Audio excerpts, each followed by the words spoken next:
Hello বন্ধুরা, তো আজকে রান্না করব মটন। তো অনেক দিন ধরে মন হচ্ছিল যে মটন খাবো, বাবুরা বলছিল সবাই। তো আজকে একটা গেস্ট আসার কথা ছিল, আপনারা সবাই জানেন। আগের ব্লগটাই বলেছিলাম আমি যে আমার বাড়িতে আজকে গেস্ট আসবে, তো ওনার জন্যে আজকে খাসির মাংস রান্না করব। তো আমি কিন্তু সব কিছুতেই আলু ঢেলেই রান্না করি। তোমরা আবার বলো না যে আলু কেন দিয়েছে এর মধ্যে। আমি মাছ মাংস যে কোনো সবজি হোক, আমি মাটনটা অতটা ভালো খাই না যেহেতু, ওই জন্য আমি এক পিস হলেও আলু ওতে দিই। বাঙালি মানেই তো আলু, জানো সবাই।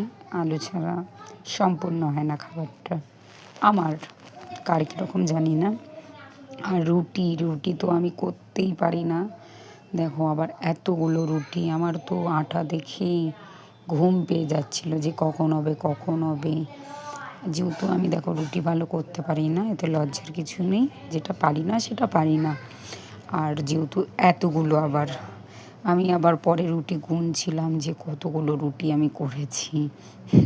নিজেই হাসি পাচ্ছে, এত রুটি আমি করেছি। যাই হোক, করা তো হয়ে গেছে।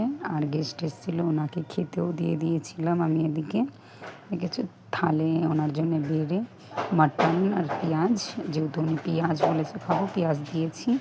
পেঁয়াজ দিয়ে আর রুটি আর মাটন ওনাকে খেতে দিয়ে দিয়েছি। ব্লগটা ভালো লাগলে লাইক